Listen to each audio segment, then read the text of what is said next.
할렐루야! 오늘도 하나님의 말씀 앞에서 우리의 마음을 새롭게 하시고 흔들린 자리에서 다시 일어나게 하시는 은혜를 경험하는 시간이 되기를 간절히 원합니다. 우리가 인생을 살다 보면 가장 깊은 상처는 가까이 있던 사람에게서 오는 경우가 있습니다. 믿었던 사람의 말 한마디, 함께 걷는 줄 알았던 이의 외면, 기대하지 않았던 순간에 찾아온 배신은 마음을 무너뜨리고 숨고 싶을 만큼 깊은 상처를 남기기도 합니다. 배신은 우리의 기반을 흔들고 마음속 안전함을 잃게 만드는 가장 고통스러운 사건 가운데 하나입니다. 시편 54편의 배경도 바로 이런 아픔에서 시작됩니다. 다윗은 사울에게 쫓기던 시절 십광야에 숨어 있었습니다.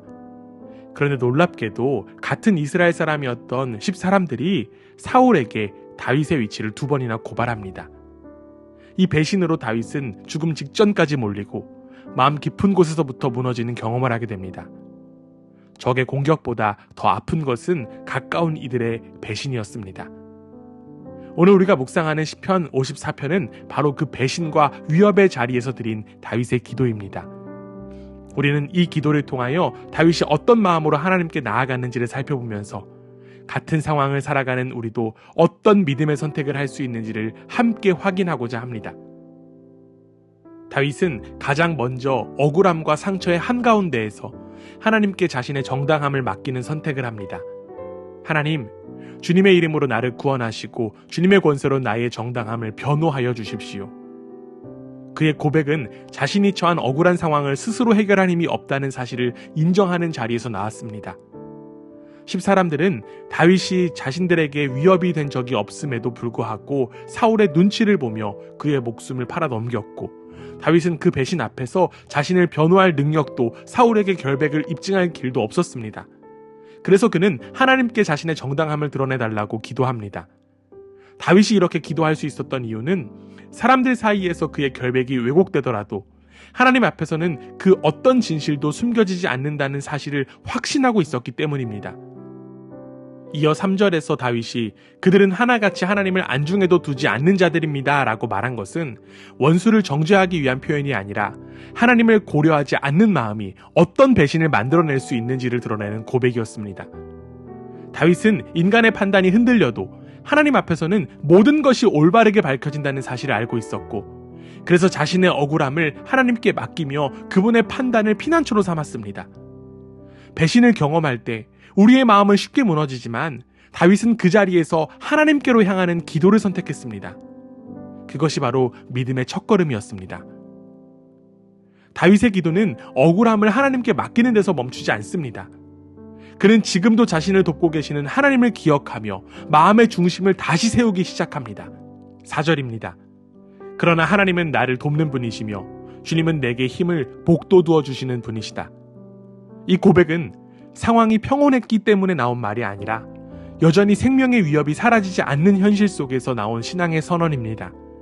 다윗은 배신과 공격 한가운데에서도 하나님이 자신을 지탱하시는 분이라는 사실을 먼저 붙들었고 그 기억이 흔들린 마음을 다시 제자리로 돌아오게 했습니다.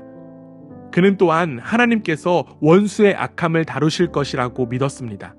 5절에 주님의 진실하심을 다하여 그들을 전멸시켜 주시기를 빈다라는 고백은 복수를 요구하는 말이 아니라 하나님께서 상황을 바로잡으시고 정의를 세우신다는 확신의 표현이었습니다.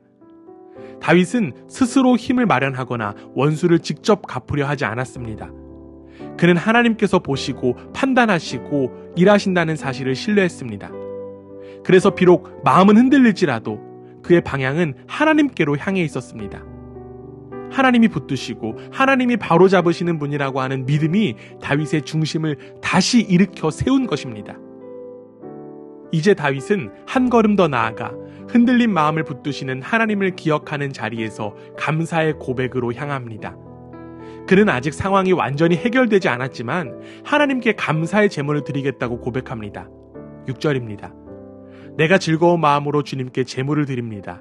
주님, 내가 주님의 선하신 이름에 감사를 드립니다. 다윗의 감사는 현실이 나아져서 드리는 반응이 아니라 하나님께서 이미 여러 재난 속에서 자신을 건져오셨다는 기억에서 흘러나온 믿음의 고백이었습니다. 특히 그는 주님의 선하신 이름에 감사를 드립니다. 이는 하나님이 어떤 분이신지에 대한 분명한 확신을 드러내는 표현입니다.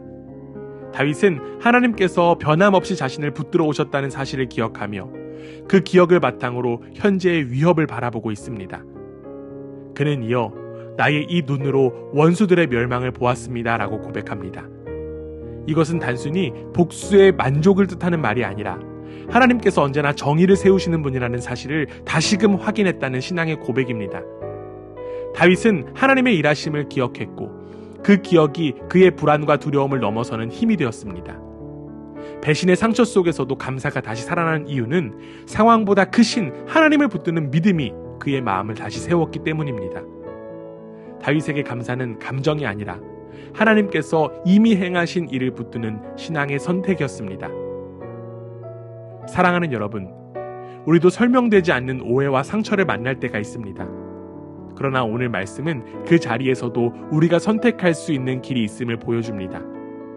억울함을 스스로 해결하기보다 하나님께 맡기는 길, 흔들릴 때 하나님이 붙드시는 분임을 기억하는 길, 아직 해결되지 않았어도 하나님께서 이미 행하신 은혜를 감사하는 길입니다. 그러기 위해서 필요한 것은 상황의 변화가 아니라 하나님이 어떤 분이신지를 분명히 아는 것입니다. 우리의 마음이 그 방향을 선택할 때 하나님께서 우리의 걸음을 다시 세우실 것임을 믿습니다. 하나님을 기억하고 의지하는 여러분의 삶을 주님께서 변함없이 붙들어 주시기를 주님의 이름으로 축원합니다.